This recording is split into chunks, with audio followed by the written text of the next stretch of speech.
இலங்கை அதிபராக அனுரகுமார திசநாயக்க இன்று பதவியேற்பு. அமெரிக்க வாழ் இந்தியர்கள் மத்தியில் பிரதமர் மோடி உரை. திருப்பதி லட்டு சர்ச்சையை விசாரிக்க சிறப்பு புலனாய்வு குழு அமைப்பு. அமெரிக்காவில் நடந்த துப்பாக்கிச் சூட்டில் 4 பேர் உயிரிழப்பு. ஐசிசி டெஸ்ட் தரவரிசை பட்டியலில் முதலிடத்தில் இந்தியா உள்ளிட்ட உள்ளூர் முதல் உலகம் வரையிலான செய்திகளை நிமிடச் செய்திகளாக பார்க்கலாம். இலங்கையில் 9வது அதிபராக அனுரகுமார திசநாயக்க இன்று பதவியேற்கிறார். நடந்து முடிந்த இலங்கை அதிபர் தேர்தலில் தேசிய மக்கள் சக்தி கூட்டணி வேட்பாளரான அனுரகுமார திசநாயக்க அதிக வாக்குகள் பெற்று மாபெரும் வெற்றி பெற்றார். இந்த வெற்றி குறித்து எக்ஸ் வலைதளத்தில் அனுரகுமார திசநாயக்க வெளியிட்ட பதிவில், பல நூற்றாண்டுகளாக நாம் கண்டு வந்த கனவு இறுதியாக நனவாகியுள்ளதாக தெரிவித்திருக்கிறார். இது தனிப்பட்ட மனிதரின் வெற்றி அல்ல என்றும் அனைவரின் முயற்சிக்கும் கிடைத்த வெற்றி என்றும் குறிப்பிட்டுள்ள அனுரகுமார திசநாயக்க, சிங்களர்கள், தமிழர்கள், இஸ்லாமியர்கள் மற்றும் இதர இலங்கை மக்கள் ஆகியோரின் ஒற்றுமையே இந்த புதிய தொடக்கத்தின் அடித்தளமாகும் என தெரிவித்திருக்கிறார். அனுரகுமார திசநாயக்கவின் பதவியேற்பு விழா மிகவும் எளிமையான முறையில் கொழும்பில் இன்று நடைபெறும் எனவும் தெரிவிக்கப்பட்டுள்ளது. இலங்கையின் புதிய அதிபராக அனுரகுமார திசநாயக்க பதவியேற்கும் நிலையில் பொருளாதார சீர்திருத்த நடவடிக்கைகளை மேற்கொள்ள வேண்டும் என மக்கள் வலியுறுத்தியுள்ளனர். மார்க்சிய சிந்தனை கொண்ட 55 வயதான ஏகேடி என அழைக்கப்படும் அனுரகுமார திசநாயக்க இலங்கையின் புதிய அதிபராக தேர்வு செய்யப்பட்டார். திசநாயக்காவின் வெற்றியை அவரது ஆதரவாளர்கள், தேசிய மக்கள் சக்தி கூட்டமைப்பின் தொண்டர்கள் உற்சாகமாக கொண்டாடி வருகின்றனர். இந்நிலையில் நாட்டில் நிலவி வரும் ஊழலை ஒழிக்க வேண்டும், பொருளாதாரத்தை சீரான வளர்ச்சியில் கொண்டு செல்லும் வகையில் திட்டங்களை வகுக்க வேண்டும் என இலங்கை மக்கள் திசநாயக்காவிற்கு வேண்டுகோள் விடுத்துள்ளனர். 76 ஆண்டுகள் நாடு மோசமான தலைவர்களின் பிடியில் இருந்ததாக கூறிய மக்கள் தற்போது தங்களுக்கு மாற்றம் தேவை என கூறினர். இலங்கை அதிபர் தேர்தலில் அனுரகுமார திசநாயக்க 42.3 விழுக்காடு வாக்குகள் பெற்று வெற்றி பெற்றார். இலங்கையின் புதிய அதிபராக பதவியேற்கும் அனுரகுமார திசநாயக்காவிற்கு பிரதமர் மோடி வாழ்த்து தெரிவித்தார். இது தொடர்பாக தனது எக்ஸ் வலைதளத்தில் பதிவிட்டுள்ள பிரதமர் மோடி, இந்தியாவின் அண்டை நாடுகளில் கொள்கை மற்றும் விஷன் சாகர் திட்டம் ஆகியவற்றில் இலங்கை சிறப்பு இடம்பெற்றுள்ளதாக கூறினார். இலங்கை மக்கள் மற்றும் முழு பிராந்தியத்தின் நலனுக்காக பன்முக ஒத்துழைப்பை மேலும் வலுப்படுத்த அனுரகுமார திசநாயக்காவுடன் இணைந்து பணியாற்ற ஆவலாக இருப்பதாக பிரதமர் மோடி பதிவிட்டுள்ளார். இதனிடையே அனுரகுமார திசநாயக்காவை இலங்கைக்கான இந்தியாவின் தூதர் நேரில் சந்தித்து இந்திய அரசின் சார்பில் வாழ்த்துக்களை தெரிவித்தார். இந்த சந்திப்பின் போது இரு நாடுகளின் உறவு, வர்த்தகம், சுற்றுலா உள்ளிட்ட அம்சங்கள் குறித்து இருவரும் ஆலோசித்ததாக கூறப்படுகிறது. திருப்பதி லட்டு கலப்பட விவகாரம் தொடர்பாக சிறப்பு புலனாய்வு குழு விசாரணை செய்ய ஆந்திர முதலமைச்சர் சந்திரபாபு நாயுடு உத்தரவிட்டுள்ளார். திருப்பதி லட்டு தயாரிக்க பயன்படுத்தப்படும் நெய்யில் விலங்குகளின் கொழுப்பு கலப்படம் செய்யப்பட்டதாக எழுந்த சர்ச்சை ஆந்திர அரசியலில் பெரும் சர்ச்சையை ஏற்படுத்தியது. ஆந்திர முதலமைச்சர் சந்திரபாபு நாயுடுவின் குற்றச்சாட்டை முன்னாள் முதலமைச்சர் ஜெகன்மோகன் ரெட்டி மறுத்துள்ளார். இந்நிலையில் கடந்த 5 ஆண்டுகளில் ஒய்எஸ்ஆர் காங்கிரஸ் ஆட்சியின் போது திருப்பதியில் புனிதமற்ற பல விஷயங்கள், முறைகேடுகள் நடந்துள்ளதாகவும் இந்த செயல்முறையை தூய்மைப்படுத்த உள்ளதாகவும் ஆந்திர முதலமைச்சர் சந்திரபாபு நாயுடு தெரிவித்துள்ளார். திருப்பதி லட்டு கலப்பட விவகாரம் தொடர்பாக விசாரிக்க சிறப்பு புலனாய்வு குழு அமைத்துள்ளதாகவும் அவர் கூறினார். சிறப்பு புலனாய்வு குழு அளிக்கும் அறிக்கையின் அடிப்படையில் நடவடிக்கை எடுக்கப்படும் என்றும் சந்திரபாபு நாயுடு தெரிவித்தார். சந்திரபாபு நாயுடுவின் அறிவிப்பை ஆந்திர துணை முதலமைச்சர் பவன் கல்யாண் வரவேற்றுள்ளார். திருப்பதியில் லட்டுவுக்கு பயன்படுத்தப்படும் நெய்யில் கலப்படம் செய்யப்பட்டதாக எழுந்த புகார் குறித்து முதலமைச்சர் சந்திரபாபு நாயுடுவிடம் தேவஸ்தான செயல் அலுவலர் ஷியாமலா ராவ் அறிக்கை அளித்துள்ளார். தலைமைச் செயலகத்தில் 2 நாட்களுக்கு முன்பு ஆலோசனை நடத்திய சந்திரபாபு நாயுடு இதுகுறித்து விரிவான அறிக்கை அளிக்க திருமலை திருப்பதி தேவஸ்தானத்திற்கு உத்தரவிட்ட நிலையில் அதுகுறித்து விளக்க அறிக்கை சமர்ப்பிக்கப்பட்டுள்ளது. இதற்கிடையே இன்று திருமலை ஸ்ரீவாரி கோயிலில் மகா சாந்தி யாகம் நடத்துவதற்கான ஏற்பாடுகளை தேவஸ்தான அதிகாரிகள் செய்துள்ளனர். கோயிலில் உள்ள யாக மண்டபத்தில் காலை 10 மணி வரை இந்த பூஜைகள் நடைபெறவுள்ளன. திருப்பதி லட்டு பிரசாதத்தில் பயன்படுத்தப்படும் நெய்யில் கலப்படம் செய்யப்பட்டதாக முதலமைச்சர் சந்திரபாபு நாயுடு குற்றஞ்சாட்டிய நிலையில் அதன் மாதிரிகள் சேகரிக்கப்பட்டு ஆய்வுக்கு அனுப்பி வைக்கப்பட்டன. பரிசோதனையில் நெய்யில் கலப்படம் செய்யப்பட்டிருப்பதாக அறிக்கை வெளியானது அதிர்வலைகளை ஏற்படுத்தின. செஸ் ஒலிம்பியாட் தொடரில் 2 பிரிவுகளிலும் தங்கம் வென்று இந்திய அணியினர் வரலாற்று சாதனை படைத்துள்ளனர்.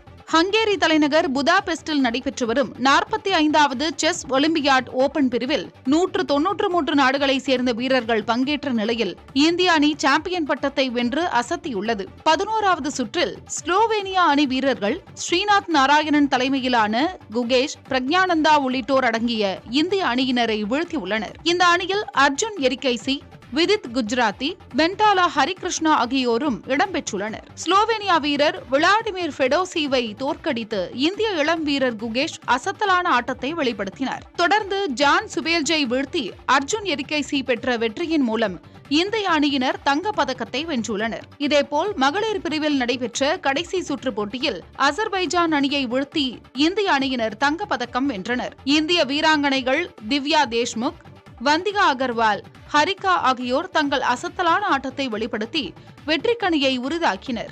செஸ் ஒலிம்பியாட் வரலாற்றில் இந்திய அணியினர் 2 பிரிவுகளிலும் தங்கம் வென்றுள்ளது இதுவே முதன்முறையாகும். செஸ் ஒலிம்பியாட் தொடரில் தங்கம் வென்று வரலாற்று சாதனை படைத்துள்ள இந்திய அணியினருக்கு பிரதமர் மோடி, காங்கிரஸ் தலைவர் ராகுல் காந்தி, முதலமைச்சர் ஸ்டாலின் உள்ளிட்டோர் வாழ்த்துக்களை தெரிவித்துள்ளனர். எக்ஸ் வலைதளத்தில் பிரதமர் மோடி வெளியிட்டுள்ள பதிவில், செஸ் ஒலிம்பியாட் தொடரில் இந்திய வீரர் வீராங்கனைகள் தங்கம் வென்றது இந்தியாவிற்கு வரலாற்று வெற்றி என கூறியுள்ளார். தங்கம் வென்ற இந்திய அணி வீரர் வீராங்கனைகளுக்கு வாழ்த்து தெரிவித்துக் கொண்ட பிரதமர் மோடி, இந்த குறிப்பிடத்தக்க சாதனை இந்தியாவின் விளையாட்டு பாதையில் ஒரு புதிய அத்தியாயத்தை குறிப்பதாக பெருமிதம் தெரிவித்துள்ளார். மக்களவை எதிர்க்கட்சித் தலைவர் ராகுல் காந்தி வெளியிட்டுள்ள வாழ்த்துச் செய்தியில், இந்திய வீரர் வீராங்கனைகளின் குறிப்பிடத்தக்க திறமை, சிறந்த உத்திகள் மற்றும் அர்ப்பணிப்பு ஆகியவை பலனளித்துள்ளதாக கூறினார். இந்த பொன்னான வெற்றி மகிழ்ச்சி அளிப்பதாகவும் நாட்டிற்கு பெருமை சேர்த்துள்ளதாகவும் ராகுல் காந்தி புகழாரம் சூட்டினார். இந்தியாவின் மகள்கள் என்ன சாதிக்க முடியும் என்ற கேள்விக்கு மகளிர் அணியினர் சிறந்த உதாரணம் என்றும், இந்தியாவிற்கு ஒரு உண்மையான வரலாற்று நாள் இது எனவும் ராகுல் காந்தி கூறினார். செஸ் ஒலிம்பியாட் தொடரில் தங்கம் வென்ற இந்திய அணியினருக்கு வாழ்த்து தெரிவித்துள்ள முதலமைச்சர் ஸ்டாலின், செஸ் சாம்பியன்களின் அயராத அர்ப்பணிப்பு எல்லைகளை தாண்டி உலக அரங்கில் இந்தியாவிற்கு பெருமை சேர்த்ததை காண்பது மனதிற்கு இதமாக இருப்பதாக கூறினார்.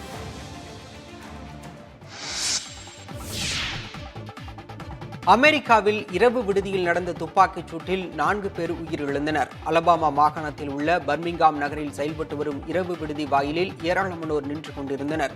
அப்போது அங்கு காரில் வந்த அடையாளம் தெரியாத நபர்கள் துப்பாக்கியால் சரமாரியாக சுட்டு தாக்குதல் நடத்தியுள்ளனர். துப்பாக்கிச் சத்தம் கேட்டு அங்கிருந்தவர்கள் நாலாபுறமும் சிதறி ஓடியதில் பலர் காயமடைந்தனர். துப்பாக்கிச் சூட்டில் 4 பேர் உயிரிழந்ததாகவும் 18 பேர் காயமடைந்துள்ளதாகவும் காவல்துறை தரப்பில் தெரிவிக்கப்பட்டுள்ளது. துப்பாக்கிச் சூடு சம்பவம் குறித்து விசாரித்து வரும் FBI அதிகாரிகள் இதில் தொடர்புடையவர்களை தேடி வருகின்றனர். அமெரிக்காவில் ஒரே வருடத்தில் 403 முறை துப்பாக்கிச்சூடு சம்பவங்கள் நடைபெற்றுள்ளதாகவும் அதில் சுமார் 12,000 பேர் உயிரிழந்துள்ளதாகவும் தெரிவிக்கப்பட்டுள்ளது.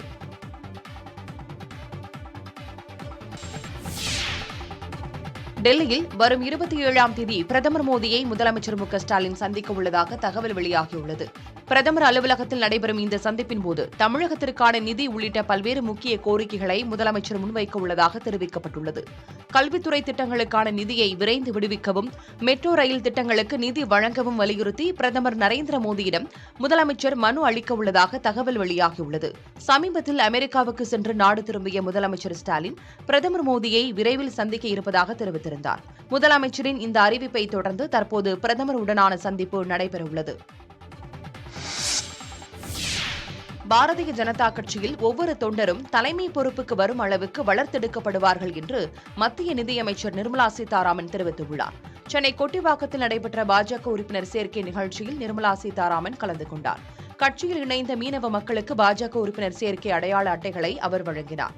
நிகழ்ச்சியில் பேசிய அவர், பாஜக அரசு பாரம்பரிய மீனவர்களின் அதிகாரங்கள் குறையாமல் இருக்க போராடி வருவதாக கூறினார். பாஜகவில் கட்சி பதவிகள் எந்த ஒரு குடும்பத்துக்கு மட்டும் சொந்தமானது அல்ல என்று நிர்மலா குறிப்பிட்டார். மோடி ஐயாவோ இல்ல எங்க மாநிலங்கள் எங்கெங்க நம்ம ஆட்சியில் இருக்குமோ அங்கெல்லாம் எங்க குடும்பத்துக்கு தான், எங்க பொண்ணுக்கு தான், எங்க மாப்பிள்ளைக்கு தான், எங்க பிள்ளைக்கு தான் நாங்க பண்றது இல்லைங்க. எங்க கட்சியில எப்பொழுதும் இல்ல. கட்சியை வளர்ப்போம். கட்சினா என்ன? கட்சியில இருக்கக்கூடிய ஒவ்வொரு தொண்டனையும் வளர்ப்போம்.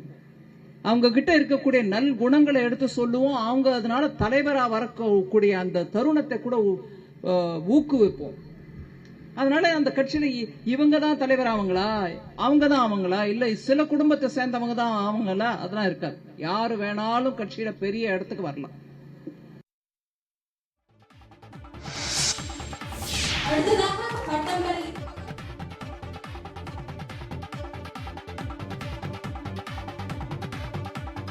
அரசியல் அமைப்பில் இடம்பெற்றுள்ள செக்குலரிசம் என்ற சொல்லுக்கு அறம் சார்பற்ற என்ற பொருள் பள்ளிகளில் போதிக்கப்படுவதாக ஆளுநர் RN ரவி கூறியுள்ளார். வெள்ளிமலை இந்து தர்ம வித்யாபீட சமய வகுப்பு பட்டமளிப்பு விழாவில் பேசிய அவர், பாரதம் அறம் சார்பற்றதாக இருக்க முடியாது எனவும் தெரிவித்தார்.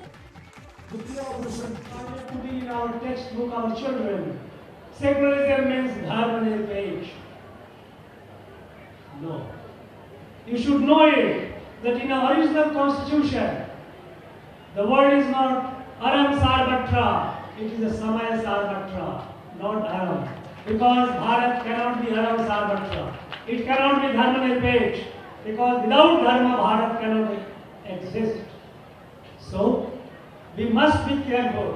Those who say secularism, tell them, don't teach us secularism, we know what it is. Our secularism is, we have equal respect for all. இலங்கை கடற்படையால் கைது செய்யப்பட்ட தமிழக மீனவர்கள் 37 பேரை அக்டோபர் 4ஆம் தேதி வரை நீதிமன்ற காவலில் சிறையில் அடைக்க அந்நாட்டு நீதிமன்றம் உத்தரவிட்டுள்ளது. நாகை மற்றும் மயிலாடுதுறையைச் சேர்ந்த மீனவர்கள் கடந்த 21ஆம் தேதி மாலை நெடுந்தீவு கடற்பரப்பில் 3 மீன்பிடி படகுகளில் மீன்பிடித்துக் கொண்டிருந்தனர். அப்போது எல்லை தாண்டி மீன்பிடித்ததாக மீனவர்கள் 37 பேரை இலங்கை கடற்படை கைது செய்தது. பின்னர் யாழ்ப்பாணம் மயிலட்டி மீன்பிடி துறைமுகத்தில் வைத்து முதற்கட்ட விசாரணை நடத்திய பிறகு யாழ்ப்பாணம் மீன்வளத்துறை அதிகாரிகளிடம் மீனவர்களை ஒப்படைத்தனர். இதைத் தொடர்ந்து தமிழக மீனவர்கள் மீது வழக்கு பதிவு பருத்தித்துறை நீதிமன்ற நீதிபதி வீட்டில் ஆஜர்படுத்தினர். அப்போது மீனவர்கள் 37 பேரையும் அக்டோபர் 4ஆம் தேதி வரை நீதிமன்ற காவலில் சிறையில் அடைக்க நீதிபதி உத்தரவிட்டார்.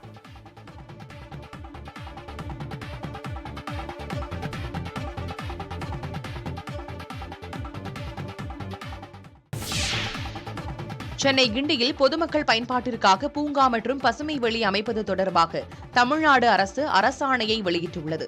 சென்னை கிண்டி ரேஸ் கிளப் நிறுவனத்திற்கு அடையாறு மற்றும் வேளச்சேரி ஆகிய இடங்களில் 160.86 ஏக்கர் நிலங்கள் 1945ஆம் ஆண்டு 99 ஆண்டுகளுக்கு குத்தகைக்கு வழங்கப்பட்ட நிலையில் பொதுமக்கள் பயன்பாட்டிற்கு தேவைப்படுவதால் அந்த குத்தகை ரத்து செய்யப்பட்டது.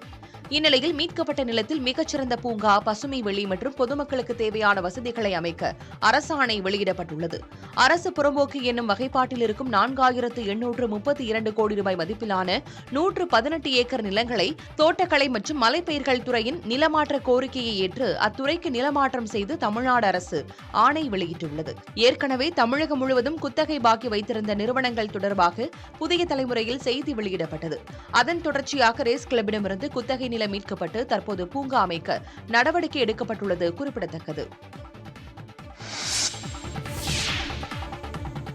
சென்னையின் குடிநீர் தேவைக்காக ஆந்திராவின் கண்டலேறு அணையில் இருந்து திறக்கப்படும் நீரின் அளவு 1200 கனஅடியாக அதிகரிக்கப்பட்டுள்ளது. சென்னை மக்களின் தாகம் தீர்ப்பதற்காக தமிழ்நாடு ஆந்திர அரசுகள் இடையிலான தெலுங்கு கங்கா ஒப்பந்தப்படி ஆண்டுதோறும் ஜனவரி முதல் ஏப்ரல் மாதம் வரை 4 TMC, ஜூலை முதல் அக்டோபர் மாதம் வரை 8 TMC என மொத்தம் 12 TMC தண்ணீர் வழங்கப்பட வேண்டும். அந்த வகையில் நடப்பு பருவத்திற்கான தண்ணீரை திறப்பதில் ஒருபுறம் ஆந்திர அரசு காலதாமதம் செய்தது.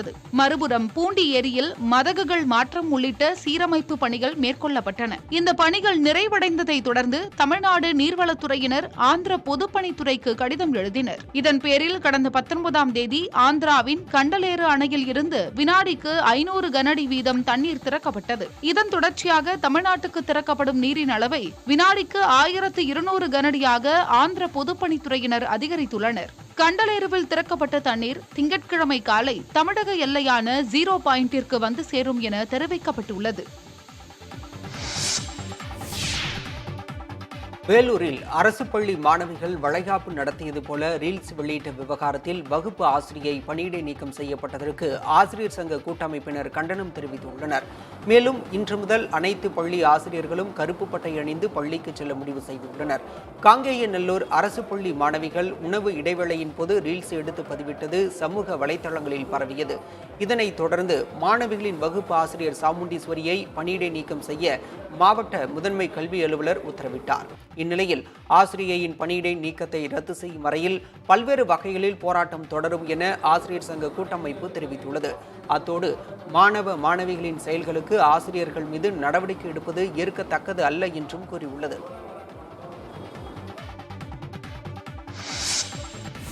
தூத்துக்குடி மாவட்டத்தில் புகழ்பெற்ற குலசேகரப்பட்டினம் தசரா திருவிழாவிற்காக 21 நாட்கள் விரதம் இருப்பவர்கள் அம்மன் சன்னதி முன்பு மாலை அணிந்து கொண்டு விரதத்தை தொடங்கினர். மைசூர் அரண்மனையில் நடத்தப்படும் தசராவைப் போலவே குலசேகரப்பட்டினம் முத்தாரம்மன் கோயிலில் தசரா பண்டிகை கோலாகலமாக கொண்டாடப்படும். இதில் தமிழ்நாடு மட்டுமின்றி வெளி மாநிலங்கள், வெளிநாடுகளைச் சேர்ந்த பக்தர்களும் காளியம்மன், முருகன், சிவன் உள்ளிட்ட வேடமணிந்து நேர்த்திக்கடன் செலுத்துவர். இதற்காக 108 நாள்கள், 90 நாள்கள், 48 நாள்கள், 21 நாள்கள், 12 நாள்கள், 10 நாள்கள் என பக்தர்கள் விரதம் கடைபிடிப்பது வழக்கம். இந்த ஆண்டு குலசை தசரா திருவிழா வரும் 3ஆம் தேதி கொடியேற்றத்துடன் தொடங்குகிறது.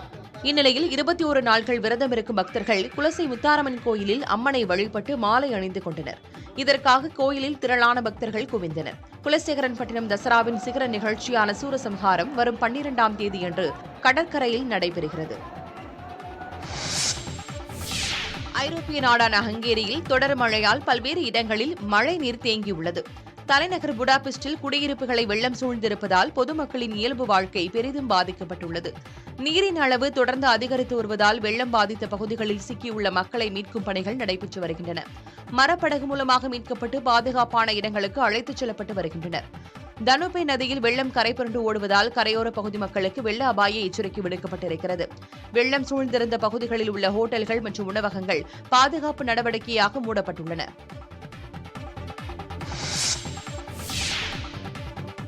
வேள்பாரி நாவலில் உள்ள முக்கிய காட்சிகளை படங்களில் பயன்படுத்துவதற்கு இயக்குநர் சங்கர் தரப்பு எதிர்ப்பு தெரிவித்துள்ளது. இதுகுறித்து எக்ஸ் வலைதளத்தில் அவர் வெளியிட்டுள்ள பதிவில், வெங்கடேசனின் நவயுக நாயகன் வேள்பாரி நாவலில் உள்ள பல முக்கிய காட்சிகள் எந்த அனுமதியுமின்றி பல படங்களில் பயன்படுத்தப்படுவதாகவும் அந்த நாவலின் பதிப்புரிமையை வைத்திருக்கும் தனக்கு அது கவலையை அளிப்பதாகவும் குறிப்பிட்டுள்ளார். சமீபத்தில் வெளியான ஒரு திரைப்படத்தின் ட்ரெய்லரில் நாவலின் முக்கிய காட்சி பயன்படுத்தப்பட்டிருப்பது மிகுந்த வேதனை அளிப்பதாக குறிப்பிட்ட இயக்குநர் சங்கர், திரைப்படங்கள், வெப் சீரிஸ் மற்றும் இதர ஊடகங்களில் இந்த நாவலின் காட்சிகளை பயன்படுத்துவதை தவிர்க்க வேண்டும் என கேட்டுக்கொண்டுள்ளார். படைப்பாளிகளின் உரிமைகளை மதிக்க வேண்டும் என வேண்டுகோள் விடுத்துள்ள சங்கர், அதை மீறி காட்சிகளை பயன்படுத்தினால் சட்ட ரீதியிலான நடவடிக்கையை எதிர்கொள்ள நேரிடும் என்றும் எச்சரிக்கை விடுத்துள்ளார். ஜூனியர் NTR நடிப்பில் உருவாகியுள்ள தேவாரா படத்தின் ட்ரெய்லரில் வேள்பாரி நாவலின் காட்சிகள் இடம்பெற்றிருந்ததாக கூறப்பட்ட நிலையில் இயக்குநர் சங்கர் அதை மறைமுகமாக குறிப்பிட்டு எச்சரிக்கை விடுத்துள்ளார்.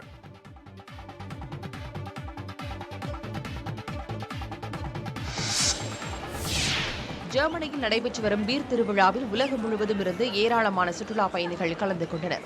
அக்டோபர் ஃபெஸ்ட் என்ற பெயரில் முனிச் நகரில் பாரம்பரிய பீர் திருவிழா கொண்டாடப்பட்டு வருகிறது. இந்த ஆண்டுக்கான திருவிழா நேற்று முன்தினம் தொடங்கிய நிலையில் 2ஆம் நாளில் ஜெர்மனியின் பவேரிய கலாச்சாரத்தை பிரதிபலிக்கும் விதமாக ஏராளமானோர் பாரம்பரிய ஆடைகளை அணிந்து மேளதாளங்களுடன் பிரம்மாண்ட அணிவகுப்பில் ஈடுபட்டனர்.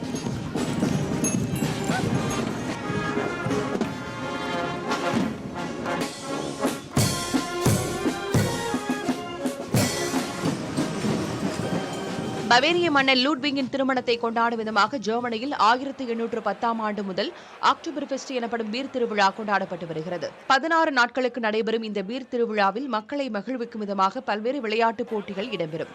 இதில் பங்கேற்க உலகம் முழுவதும் இருந்து ஏராளமான பீர் விரும்பிகள், சுற்றுலா பயணிகள் ஜெர்மனிக்கு வருவது வழக்கம்.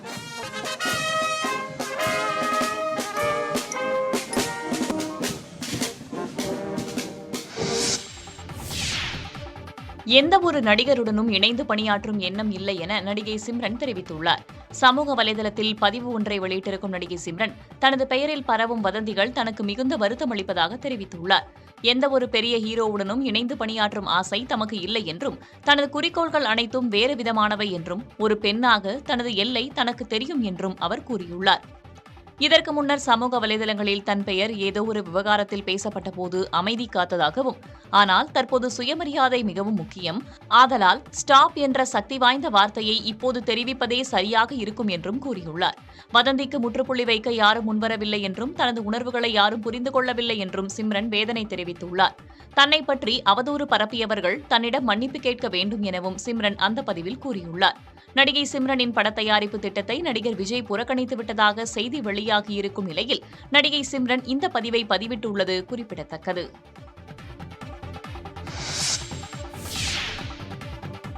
iPhone 16 Pro மாடல்கள் அறிமுகம் செய்யப்பட்ட முதல் நாள் விற்பனை 25% அதிகரித்துள்ளதாக தெரிவிக்கப்பட்டுள்ளது. முந்தைய ஆண்டை ஒப்பிடும்போது ஐபோன் 16 மற்றும் ஐபோன் 16 பிளஸ் மாடல்கள் அறிமுகம் செய்யப்பட்டபோது முதல் நாளில் 20% விற்பனை அதிகமாக இருந்துள்ளது. தற்போது அறிமுகம் செய்யப்பட்டுள்ள ஐபோன் 16 ப்ரோ மாடல்களின் விற்பனை அதைவிட அதிகமாக இருந்துள்ளது. இந்தியாவில் ஐபோன் விற்பனை தொடர்ந்து அதிகரித்து வரும் நிலையில் ஐபோன்கள் விற்பனை 1.2 கோடியை விரைவில் எட்ட இருப்பதாக அதன் அதிகாரிகள் தெரிவித்துள்ளனர். கடந்த நிதியாண்டில் நாட்டில் ஐபோன் விற்பனை 67,000 கோடி ரூபாய் அளவிற்கு இருந்ததாகவும் இது அதற்கு முந்தைய ஆண்டை விட 35% அதிகம் என்றும் தெரிவிக்கப்பட்டது. உலக டெஸ்ட் சாம்பியன்ஷிப் தரவரிசை பட்டியலில் இந்தியா முதலிடத்தை தக்க வைத்துள்ளது. சென்னையில் நடந்த வங்கதேசத்திற்கு எதிரான முதலாவது டெஸ்ட் போட்டியில் இந்திய அணி அபார வெற்றி பெற்றது. இந்த வெற்றியை தொடர்ந்து ஐசிசி டெஸ்ட் சாம்பியன்ஷிப் தரவரிசை பட்டியலில் இந்தியா முதலிடத்தில் நீடிக்கிறது. 10 போட்டிகளில் விளையாடியுள்ள இந்தியா 7 போட்டிகளில் வெற்றி, 2 போட்டிகளில் தோல்வி என 71.67 விழுக்காடு புள்ளியுடன் முதலிடத்தில் உள்ளது. இந்த பட்டியலில் ஆஸ்திரேலிய அணி 2வது இடத்திலும் 3வது இடத்தில் நியூசிலாந்து அணியும் உள்ளது. இந்தியாவிற்கு எதிரான டெஸ்ட் போட்டியில் தோல்வி அடைந்ததன் மூலம் வங்கதேசம் அணி 6வது இடத்திற்கு சரிந்துள்ளது. இஸ்ரேல் ஹமாஸ் படைகளுக்கு இடையே நடைபெற்று வரும் சண்டையில் உயிரிழந்த பாலஸ்தீனர்களின் எண்ணிக்கை 41,391 உயர்ந்துள்ளது. கடந்த 24 மணி நேரத்தில் மட்டும் இஸ்ரேல் ராணுவத்தினர் நடத்திய தாக்குதலில் குழந்தைகள் உட்பட 119 பாலஸ்தீனர்கள் உயிரிழந்துள்ளதாகவும் 209 பேர் காயமடைந்துள்ளதாகவும் பாலஸ்தீன அரசு தரப்பில் தெரிவிக்கப்பட்டுள்ளது. இதுவரை 95,760 பேர் காயமடைந்துள்ள நிலையில் தொடர்ந்து ஹமாஸ் அமைப்பினர் மீதான தாக்குதலை இஸ்ரேல் படைகள் தீவிரப்படுத்தி வருகின்றன. கடந்த ஆண்டு அக்டோபர் முதல் இஸ்ரேல் ஹமாஸ் படைகளுக்கு இடையிலான சண்டை நடைபெற்று வருகிறது. இஸ்ரேல் தரப்பில் 1,200க்கும் மேற்பட்டோர் உயிரிழந்துள்ளதாகவும் 250க்கும் மேற்பட்டோர் பிணை கைதிகளாக ஹமாஸ் அமைப்பினரால் பிடித்து வைக்கப்பட்டுள்ளதாகவும் தெரிவிக்கப்பட்டுள்ளது. வரவிருக்கும் டெல்லி சட்டப்பேரவை தேர்தல் தனக்கு அக்னி பரீட்சை என முன்னாள் முதலமைச்சர் அரவிந்த் கெஜ்ரிவால் தெரிவித்துள்ளார். டெல்லி ஜந்தர் மந்தரில் மக்கள் நீதிமன்றம் என்ற பெயரில் நடைபெற்ற மாநாட்டில் கெஜ்ரிவால் பங்கேற்று பேசினார். அப்போது டெல்லியில் ஆம் ஆத்மி கட்சி கடந்த 10 ஆண்டுகளில் நேர்மையான ஆட்சி நடத்தி வருவதாக குறிப்பிட்டார்.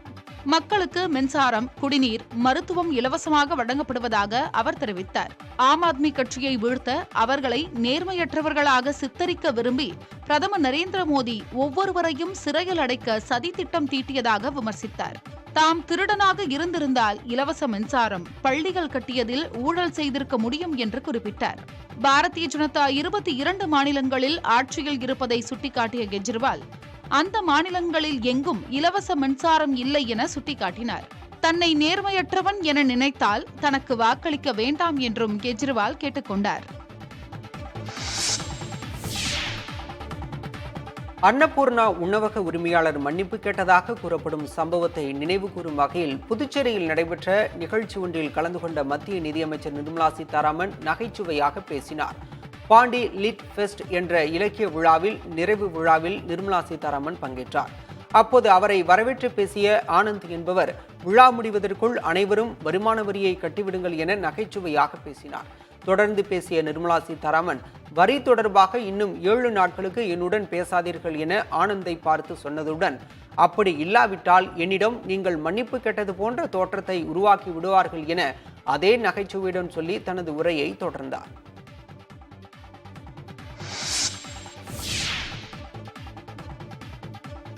தஞ்சை மாவட்டம் கும்பகோணத்தில் தாராசுரம் காய்கறி சந்தை பகுதியில் 3வது மதுக்கடை திறக்கப்பட்டதற்கு எதிர்ப்பு தெரிவித்து 50க்கும் மேற்பட்ட பெண்கள் முற்றுகை போராட்டத்தில் ஈடுபட்டனர். நாஞ்சிக்கோட்டை பகுதியில் இயங்கி வந்த மதுக்கடை மூடப்பட்டது. அந்த கடை தாராசுரம் காய்கறி சந்தைக்கு இடமாற்றம் செய்யப்பட்டு சில நாட்களுக்கு முன்பு திறக்கப்பட்டது. ஏற்கனவே அந்த பகுதியில் இயங்கி வரும் 2 மதுக்கடைகளை இடமாற்றம் செய்ய பொதுமக்கள் வலியுறுத்தி வருகின்றனர். தற்போது மற்றொரு மதுக்கடையும் அங்கு திறக்கப்பட்டதால் அதிருப்தி அடைந்தனர். தகவல் அறிந்து அங்கு வந்த அதிகாரிகள் மதுக்கடை திறக்கப்படாது என உறுதியளித்தனர்.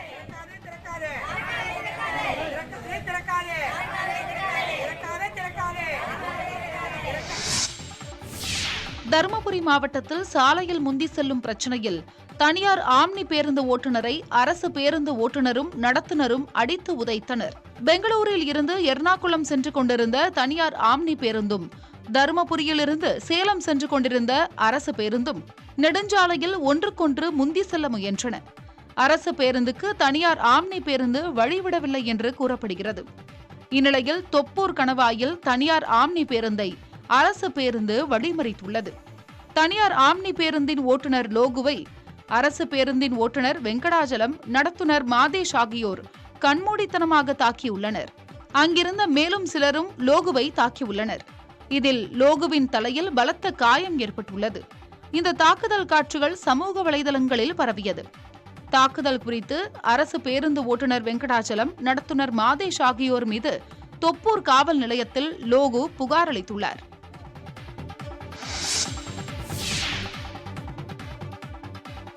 ராமேஸ்வரத்தில் வனத்துறை மற்றும் கடலோர காவல்துறையினருக்கு 5 நாள் ஆழ்கடல் நீச்சல் பயிற்சி தொடங்கியுள்ளது. புதுச்சேரி மாநிலத்தைச் சேர்ந்த ஸ்கூபா டைவிங் பயிற்சியாளர் அரவிந்த் தலைமையிலான குழுவினர் இந்த பயிற்சியை வழங்க உள்ளனர். அதன்படி வனத்துறை மற்றும் கடலோர காவல் குழுமத்தினருக்கு கடல்வாழ் உயிரினங்களை பாதுகாப்பது, கடல்வாழ் உயிரினங்களை தெரிந்து கொள்வது பற்றி 5 நாள் பயிற்சி அளிக்கப்பட உள்ளது. கடலில் இருக்கும் பவளப்பாறைகள், அரிய வகை மீன்கள், உயிரினங்களை பாதுகாப்பது தொடர்பான பயிற்சிகள் அளிக்கப்பட்டுள்ளன.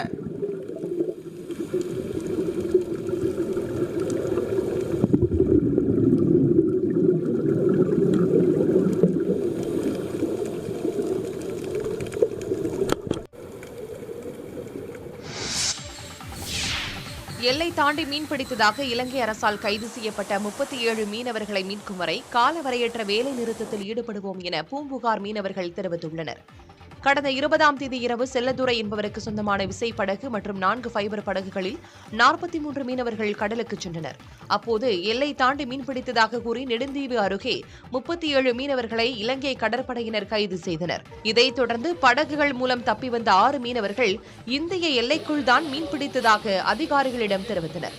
இந்நிலையில் சிறைப்பிடிக்கப்பட்ட மீனவர்களை பாதுகாப்பாக மீட்டுத் தர உறவினர்கள் வலியுறுத்தியுள்ளனர். நீங்க எங்க எல்லையை விட்டு ரொம்ப உங்க எல்லை உள்ள இருக்கீங்க, நீங்க போயிட்டீங்கன்னா எங்களால அந்த பிரேதத்தை எடுக்க முடியாது, நீங்க கொஞ்ச நேரம் அங்க பிடிச்சிருங்க, நாங்க வந்து எடுத்துக்கிறோன்னு சொன்னாங்க. நாங்க அதனால அங்கேயே பிடிச்சிருந்தோம். போட்டு வந்து 3 சின்ன போட்டுல வந்தாங்க. வந்து பிரேதத்தை எடுத்துட்டு இருக்கும்போது நேவி வந்தாங்க. நேவி வரும்போது நாங்க கேட்டோம், இந்த மாதிரி நேவி வருது, என்ன ரொம்ப உள்ள வர மாதிரி இருக்கு, எங்க எல்லையில வர மாதிரி இருக்குன்னு கேட்டோம். அவங்க சொன்னாங்க, அவங்களும் பிரேதத்தை தான் தேடி வராங்க, நீங்க ஒன்றும் பயப்படாதீங்கன்னு சொன்னாங்க. அந்த நம்பிக்கையில தான் நாங்க இருந்தோம். ஆனா நேவி என்ன பண்ணாங்க, வந்து இந்த பிரேதத்தை எடுத்துட்டு போனோன்னு எங்களை வந்து அரெஸ்ட் பண்ணிட்டாங்க. தஞ்சாவூர் மற்றும் சேலத்தில் அமைக்கப்பட்டுள்ள மினி டைடல் பார்க்குகளை முதலமைச்சர் மு.க. ஸ்டாலின் இன்று திறந்து வைக்கிறார். டெல்டா மாவட்டங்களில் முதல் முறையாக தஞ்சை பிள்ளையார்பட்டியில் 30,50,00,000 மதிப்பீட்டில் தகவல் தொழில்நுட்ப பூங்கா அமைக்கப்பட்டுள்ளது. இதேபோன்று சேலத்தில் 29,50,00,000 மதிப்பீட்டில் மினி டைடல் பார்க் அமைந்துள்ளது. இதன் மூலம் தலா 500 பேர் என 1000 பேருக்கு வேலைவாய்ப்பு கிடைக்கும். இது தொடர்பாக எக்ஸ் தளத்தில் பதிவிட்டுள்ள தொழில்துறை அமைச்சர் TRB ராஜா, டெல்டா பகுதியைச் சேர்ந்தவர் என்ற முறையில் முதலமைச்சர் மு.க. ஸ்டாலினுக்கு நன்றி தெரிவிப்பதாக கூறியுள்ளார். தஞ்சையில் அதிகரித்துள்ள தேவையை கருத்தில் கொண்டு 2வது கட்ட டைடல் பார்க் திட்டமும் விரைவில் தொடங்க உள்ளதாக TRB ராஜா தெரிவித்துள்ளார். சேலத்தில் மினி டைடல் பார்க் மட்டுமின்றி விரைவில் ஜவுளி பூங்காவும் திறக்கப்பட உள்ளதாக அவர் குறிப்பிட்டுள்ளார். மிஸ் இந்தியா அழகி போட்டியில் குஜராத்தைச் சேர்ந்த 19 வயது இளம்பெண் பட்டம் வென்றார். நடப்பாண்டுக்கான மிஸ் இந்தியா அழகி போட்டி ராஜஸ்தான் மாநிலம் ஜெய்ப்பூரில் நடைபெற்றது. 51 பேர் கலந்து கொண்ட இந்த போட்டியில் ரியா சிங்கா மகுடம் சூடினார். 2015இல் மிஸ் இந்தியா பட்டம் வென்றவரும் பாலிவுட் நடிகையுமான ஊர்வசி ரவுட்டேலா ரியா சிங்காவுக்கு மகுடத்தை அணிவித்தார்.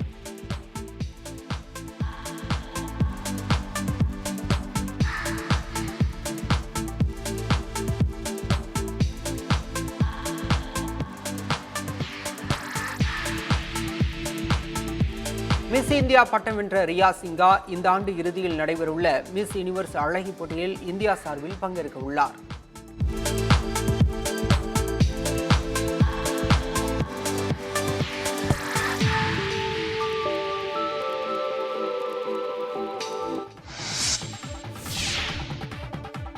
தலைமறைவாகி இருந்த பிரபல ரவுடி பட்டறை சுரேஷை திருச்சி காவல்துறையினர் குடும்பத்துடன் கைது செய்துள்ளனர். பிரபல ரவுடிகள் பலரும் போலி ஆவணங்களை தயாரித்து சொத்துக்களை ஏமாற்றி பறித்துக் கொண்டதாக திருச்சி மாவட்ட காவல் கண்காணிப்பாளர் வருண்குமாருக்கு புகார்கள் வந்துள்ளன. இதனைத் தொடர்ந்து ஆபரேஷன் அகழி என்ற பெயரில் திருச்சியில் உள்ள ரவுடிகளின் வீடுகளில் ஒரே நேரத்தில் காவல்துறையினர் அதிரடி சோதனை நடத்தினர். இதில் கைப்பற்றப்பட்ட ஆவணங்களில் கணக்கில் வராத 66 அசல் பத்திரங்கள் பிரபல ரவுடி பட்டறை சுரேஷ் வீட்டிலிருந்து கைப்பற்றப்பட்டன. அவை கட்ட பஞ்சாயத்து மூலமாகவும் கந்துவட்டி தொழில் மூலமாகவும் மிரட்டி பெறப்பட்டவை என்பது விசாரணையில் தெரியவந்தது. இதையடுத்து பட்டறை சுரேஷை காவல்துறையினர் தேடி வந்த நிலையில் புதுச்சேரிக்கு குடும்பத்துடன் தப்பிக்க முயன்ற அவரை சுற்றி வளைத்து கைது செய்துள்ளனர். திருவெரும்பூர் காவல் நிலையத்திற்கு அழைத்து வந்து விசாரணை நடத்தி வருகின்றனர்.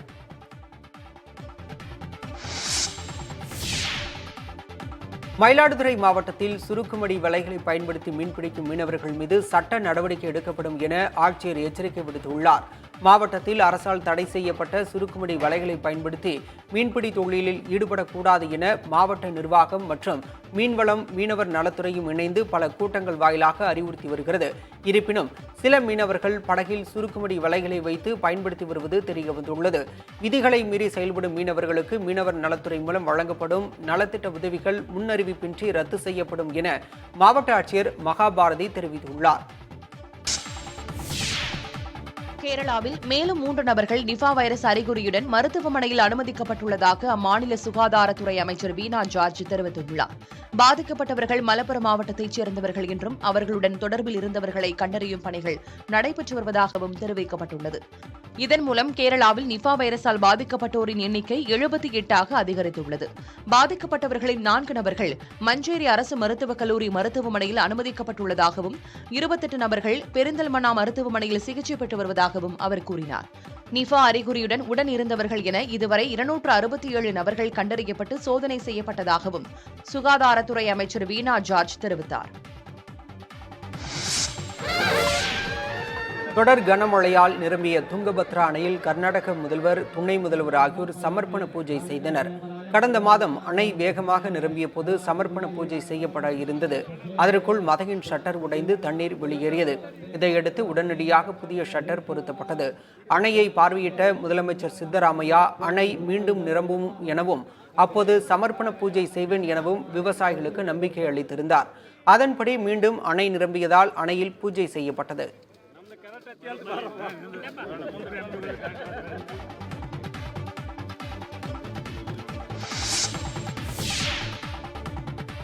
சீனா மற்றும் ரஷ்ய கடற்படையினர் கூட்டு ராணுவ பயிற்சியில் ஈடுபட்டனர். செப்டம்பர் 11ஆம் தேதி முதல் 15ஆம் தேதி முதல் முதற்கட்ட பயிற்சி நடைபெற்ற நிலையில் 2ஆம் கட்ட பயிற்சி ரஷ்யாவில் தொடங்கியுள்ளது.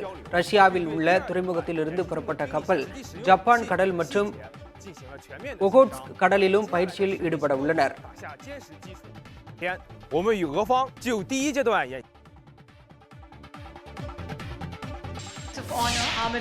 தெலுங்கு திரையுலகில் மெகா ஸ்டார் என அழைக்கப்படும் நடிகர் சிரஞ்சீவிக்கு கின்னஸ் சாதனை விருது வழங்கப்பட்டது. ஹைதராபாத் நகரில் நடந்த விழாவில் இந்திய திரையுலகின் படைப்பாற்றல் மிக்க திரைப்பட நடிகர் மற்றும் நடன கலைஞர்களுக்கான கின்னஸ் உலக சாதனை சான்று நடிகர் சிரஞ்சீவிக்கு வழங்கப்பட்டது. 1978ஆம் ஆண்டு திரையுலகில் அறிமுகமான நடிகர் சிரஞ்சீவி 45 ஆண்டுகளில் 156 படங்களில் 537 பாடல்களில் 24,000க்கும் மேற்பட்ட நடன அசைவுகளை நிகழ்த்தியிருக்கிறார். இதை கௌரவப்படுத்தும் விதமாக நடிகர் சிரஞ்சீவிக்கு இந்த விருது வழங்கப்பட்டிருக்கிறது. விருது வழங்கும் விழாவில் பாலிவுட் நடிகர் அமீர்கான் மற்றும் பல்வேறு திரைப்பட பிரபலங்கள் கலந்து கொண்டனர். Admirer of megastar Chiranjeevi Garu came all the way to witness megastar receive this honor on this day. We would also like to thank